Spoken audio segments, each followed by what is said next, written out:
Hi friends, I'm going to be filming a very unprofessional tour of my library, the way that I organize my books, because that's been very, very highly requested. I am never going to attempt to be a professional YouTuber. That is not where my gifting lies. And so instead, I'm just going to show you by video what's been requested. And I'm not, attempting to make this some cinematic production. So I started back here just so you can see, this is my living room. And so one thing to know is that there are a couple of small bookshelves upstairs, and I will show those in a also unprofessional homeschool room tour that I will film as well. And then there is a large bookshelf about this tall but wider in my garage with curriculum and just books that are more like curriculum oriented. And then what's remaining here is the bulk of the library that's not currently in use. I have shelves upstairs that are books that we're currently using in our lessons. And I have a basket down here, a cart down here, that you're not seeing, that has books that we're currently using down here for treasure time. And then I have a shelf, like I said, that's full of curriculum. So what you're seeing is just kind of the bulk of things that are not currently in use. And so I started back here so that you can just see that that's where we're storing my books. And so it's very visible. This is right behind me is the front door of my home. And so it's just a library of Target shelves and our beat up living room furniture, which I'm also gonna show you that I've utilized the shelves of, and even the books themselves. Although I am, let me move this out of the way. Although I love it and it is organized, it's not perfectly organized. First of all, there's not room for it to be perfectly organized. Like these shelves are 2 or 3 deep. And so every category is not like professional and just perfect. I'm just going to show you the way that I organize it. And let's be honest, most people are really requesting this not for organization tips, but really just for seeing books. So I definitely decorate on the shelves as much as I can, but like I said, I fill up the shelves. And so I don't have really any empty space that I can put decorations, but I do decorate as I can. So I use multiple baskets, and those are just for random things that I don't want just sitting out, but they need to be stored down here for a bit. This is a card from a special friend. This is a print that was bought for my birthday from another very special friend. And then, so I just have artwork from the kids and fall decor here. And so behind it on this first shelf is like cultural studies and things specific to a country, a couple of like American like politics and civics. There's other civics books in here too, but that are really like written as like a person's perspective or like what they're sharing. So a lot of like cultural items there. And then I have some curriculum too out in the garage that's like cultural studies. I forgot to say up on top that on both sides, kind of as bookends here, I have the Time Life Library of Art artist collection. This whole collection, I think maybe I'm missing a couple, I'm not sure, but the ones that I have are worth a few $100s, and I found them for 20, so that's pretty cool. That's just a random DK book that doesn't have anywhere else to go. And then just a few, like these aren't by category, they're just large books that don't have a place to be. And then a few of the American Heritage out of print, like hardback subscription, that like they were like a magazine subscription. So I found those used. And then the Reader's Digest American series is behind there. And then again, just like a few large books. So this shelf is cultural studies. This shelf is a mix of like literature that is supposed to be down here, but it's kind of creeped up here because I don't have room. And then like, there's also literature behind here too. These are all multi-layered here. So there's literature that's just kind of made its way up here, but it's also I see a couple books from a friend that I need to read in return. So side note, but it's also like just like parenting and memoirs and history, like social justice and like current social concerns, like treatises and books on that. This is like nature lore, but it's not in my like children's nature lore collection. Like books that are like specific to a category that are mine. So it's kind of a mixture there, and I can't show you every book on the shelf. I know you would like to see books, but I can't because they're 2 layers deep. And then down here is literature, also 2 layers deep. It started out being organized by like younger literature and then older literature. You can see some of that, like Fahrenheit 451 was up here, and you know, To Kill a Mockingbird, but it's now kind of all mixed in. So it started out to be like things that I wouldn't read, like The Count of Monte Cristo. We're not reading that, you know, in elementary or even middle school probably, but it's really just got a mixture now because there just wasn't room, so you can see all the other things mixed in. And then I just, with this shelf in particular, I just tried to match by like size. So back there is a bunch of like mass market paperback copies, and this whole shelf is like primarily paperback with a few hardbacks in there. This is all literature as well. It's also 3 stacks, 2 layers deep. And it's just a big mixture. And so I just have the great fun task of coming and pulling it all out and digging through it anytime I need to make a book list or choose a literature book or whatever. So that is that shelf. Then moving over here, these are all art and music. So I will just kind of scan. These are all just 1 layer deep, so you can see all of them. They are artist biography, composer biography, but also ballet, a couple like, there's another one back there, a couple like music encyclopedias that I read for, or that I use for lessons. Like I just pick out some information and stuff to share. There's a lot of pictures in this one, so I like that. Ballet, song treasuries, books that aren't biographies but are like filled with art. So just art and music. Then this shelf is mine, and it's kind of a hodgepodge. So I've got books about books. This is normally where a lot of my educational philosophy books are, but a ton of them are loaned to a friend. She kind of took like a big pile of books that she wanted to dive into all at once. And so there's not usually empty space here. And in fact, a lot of them are normally by my desk for study, but they're not there right now. So like I said, imperfect tour here, but educational philosophy, some Bible and theology, some books about books, some poetry, some philosophy. These are mysteries, but they're just here because I love them and it's Chesterton and I just want it like accessible instead of putting it into the literature section. But philosophy and education, all of those things. Behind there is like more poetry, like how to read a book and just like classics like that. This huge Oxford Companion to English Literature. I'm just trying to give you an idea of the kind of books that are on this shelf. It's like my collection, anthology of Victorian poetry. So a lot of like reference materials and things that I read over and over or I pull out. Then here is also like mine. When I say mine, I just mean it's not something that the kids normally pull from. And these are also too deep, and this is a lot of theology, but there's also some other stuff mixed in that just, you know, I don't have room for. There's like parenting and stuff like that, but it's mostly, and here's a book about books, which if I had room could go up there, but it's also theological, so that's okay too. But a ton of theology, too deep. This is a memoir, you know, so again, total imperfection here, but that's the general idea. Down here are some math stories and a math reference. And then I've got a couple more math references that are being utilized, so they're not there, but that's where they would be.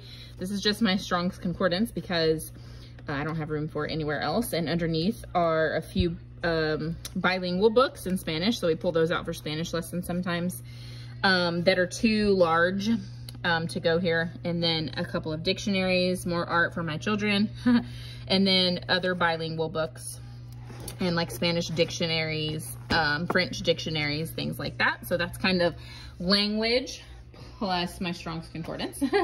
And then down here are dictionaries and encyclopedias and thesauruses and just references. And there's a few being used, and so they're not over here. And then also down here is anytime I purchase like used magazines, we don't subscribe to anything. This is from, you know, 2013. I just put them down there too so that they can be pulled from time to time. Okay, so then on this shelf, which you can see is not like a bookshelf or utilized, I just try to make use of space, but I tried to do it in a way that looked, you know, fairly decent, because this is right in our living room. And also my husband instructed me to try to make it look decent. I would probably cover all of them in books if I could, but it's more for decor. So behind here is several Michael Pollan books, and also just some other things within that nature. It's like eating and food related books. And then back here are a lot of historical books. So everything, all of my David McCullough books, Stephen Ambrose books, and then this huge Dickens biography and Da Vinci biography are just here because they're huge and there's nowhere else for them to go. The Journals of Lewis and Clark, so things like that. Big volumes that I can know where to find, and they neatly stack, you know, and so they look presentable here. And then down here is hymns and some like theology and devotions and things that I use for the kids, so they're not on my theology set shelf. In this drawer is our evening basket, which I posted about. And then on this main section here, I just have, these are all old commonplaces of mine, but the only like really book related thing I have is in the back. I have multiple versions of Bibles that we're not like currently making use of. And then my hymnal collection so that they can be easily referenced. It's not just hymnals. There's a couple of more like folk song collections, but my old song book collection there. And then moving over here to this side, up on the top, I just have some like pretty books, some large books, just things that, you know, look okay here and stack okay here. So my Iliad and Odyssey, that's pretty, My Side of the Mountain trilogy, sorry. I was trying to say Jean Craighead George and My Side of the Mountain at the same time, but it's all 3 books in one. It's a beautiful copy of Little Women. A couple of the Harvard classics. These are all that I have found, but I would buy them if I found more of them. Our Little House collection, a companion to Tolkien's books, the Great Big Treasury of Beatrix Potter, The World of Pooh, and one of my mini copies of A Christmas Carol that's large and illustrated. So that's up there. And then just a couple of random things. My Wordsworth library poetry collection. Those, you know, again, they just kind of stack and hide well here. And then a few biographies. This is mainly the Brad Meltzer collection. And then down here is a bunch of paperback biographies. And then moving on to this shelf, these are also biographies down here, but sorry, I shook you there. Biographies and collections of biographies. So that's why those are stored there, because it's just kind of a continuation. Picture book biographies, all of that. So I'll just scan it, but again, I can't really show you every book. I try to collect as many biographies as we can. We love to read about people. And then on this second shelf is 2 layers deep of nature lore and just nature related books. A lot of nature lore. This is all nature lore too. This is all nature lore. These are both like James Herriot collections. There's more James Herriot. Random picture books that I consider nature lore and use as such. And then like all of the Thornton Burgess, and just some other nature lore there. This is Tales, and so is this. So these are all, this is single layer mostly. This is double layer. This is all picture book tales. Sometimes I organize by regions, or I'll make like a section. But a lot of times they're just in there. We pull them out for a variety of reasons. And then starting here, it's double layer. So it's everything from Mark Twain's tales to the Uncle Wiggily book, Ancient Egypt, my Andrew Lang collection, Hans Christian Andersen, Raggedy Ann, the Grimm's Brothers. These are American tales from each region. Love that book, Parables from Nature. And then behind it is just more collection of fairy tales and folk tales and mythology. All of that is tales. And then up here, moving up here, is more baskets and more decor, but also more tales.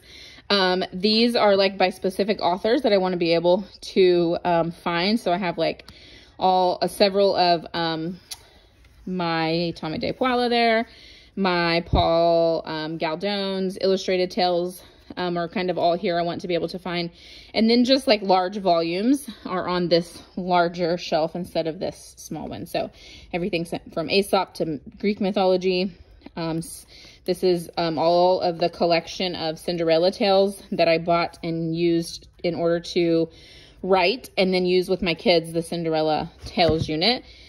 And then moving on from there, about right here, we move into, well, there's still some tales here, I guess, but we move into this collection of William Bennett books, and then some Mother Goose that won't fit up here. This is poetry. And so several Mother Goose volumes. Guys, I had about 20 Mother Goose volumes, and, you know, my youngest is 7.5, and not that there's anything wrong with reading Mother Goose, but we definitely don't read it as much. We read a lot of other poetry, and this is all that I can get it down to. I still have to have this collection. I got rid of so much Mother Goose. It's pitiful, but anyways, up here is more decor, a bird nest from cardinals that we got to like watch grow. Only one of them survived, but the nest was in my husband's boat. So that's just there for now. Things change out and move around, but this is all poetry. So single volume poetry, collections of poetry, a few poet biographies, all of my favorite, except for what's being used, volumes of poetry. Those are some tales that are stuck in there that aren't supposed to be in there. So that's cool. Thematic poetry, and then just more volumes of poetry. Up on top, I have 2 versions of the Collier's Junior Classics that I've collected. I'm only missing one of these. I'm missing several of these, but I've slowly collected them over time. And then in between the shelves is my vintage collection.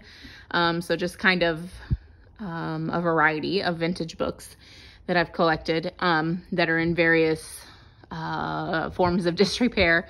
My fairy books, the different colors, and then Andrew Lang fairy books. And then that's just a book that I need to give back to a friend after we read this year, so I don't want it to get lost.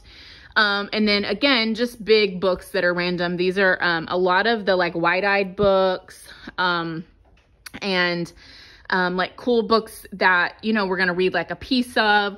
Like this is a Kane Miller book from Usborne, the Book of Comparisons. Just large books that we're going to like reference, things like that. So that is, I was squeezed in between the couch and the shelf there. So that is that shelf.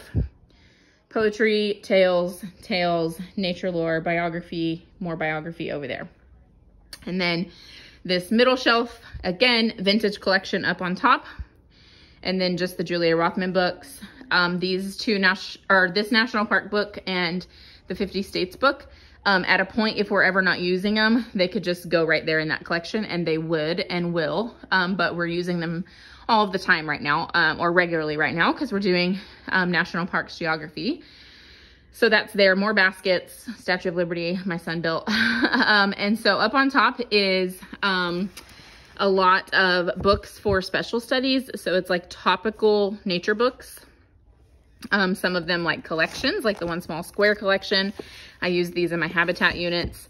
To also just things that are like, we love Steve Jenkins. And so these are the kind of things that often make it either into a special study that I write, or just one that we do as part of our homeschool, or like into our evening basket, because we can just read like a little piece of it at a time. So it's a lot of topical nature books, a couple of like encyclopedia and reference, but mostly a lot of topical like picture books. Down here on the bigger shelf, so there's bigger books, is more like reference books.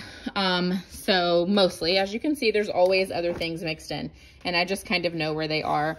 Like for instance, this ship's book that's supposed to be over here.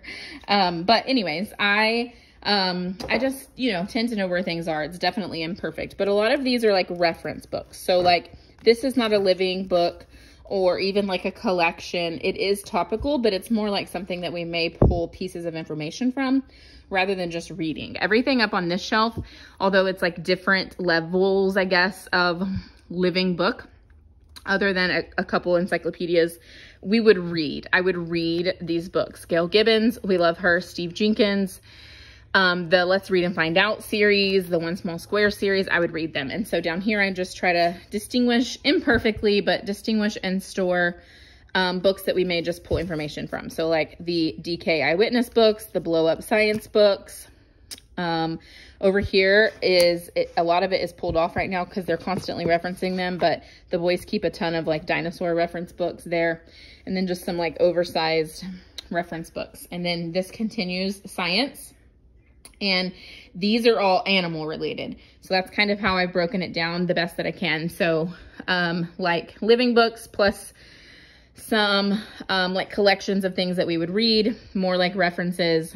And then these are all animal related up to this point. And then over here, I just have several like field guides and field guide types of books that are not in use. A lot of them are often in use, and a lot of them are in our nature basket because we're constantly using them, or in our nature backpack or whatever. But these are extras or ones that aren't being used, or doubles or whatever. And then all of these are animal related. Actually, there's a few outer space books here. So I told you this was going to be totally unprofessional, but these are like, so like these are single volumes. This is all about the elephant. And then there's some that are like, this is all about reptiles, all the way down to like, you know, a book about meerkats. Then down here is picture books. So yeah, it's not really broken. I was going to say a way that it was broken down, but it's not really broken down by anything. It's just, excuse me. It's just what's left of our picture book collection. More picture books, collections of picture books. I've pared down, but again, not that my kids are too old for picture books, because they're not, and we still read them. But of course, we're not utilizing them as much as literature and chapter books. But I've pared down so much, and I just can't pare down anymore. It makes me sad to get rid of them. So last shelf, this is all cookbooks. And then this big, huge book about antiques that was my mother-in-law's. And so we're not getting rid of it, but it doesn't really have a specific place to be. Those are all of my cookbooks. And then here is, it's all history, but it's like oversized history. So it's random. It's just books that are too big for this shelf. And then also books that the kids want to be able to find easily. So like the ology collection, they want to be able to find that. Some architecture over here so that I can find it. And then the rest of it is just random assortment of history readers, history spines, history reference. That's how I wish it could be broken up, is readers, spines, reference. but I can't really do that just because of size of the shelves and size of the books. So on this end, it's a lot of like reference. So the same thing as over here. It's not something that we would just sit down and read. It's something that we would open and pull from, some spines in the middle, and then some things, and then some architecture, and then some things that the kids want to be able to find. And then down here is a bunch of readers on this shelf. That's really all that's here. History readers, and I do try to organize by collection. So here's all of the Cornerstones of Freedom, If You Lived at the Time series, and I also organize by author the best that I can, although they do get mixed in, but I try to have like Cheryl Harness all together. So those are all readers, and then down here is a bunch of spines and a few other readers too. They're basically just required to be this size to be on this shelf, but it's basically spines and a few readers.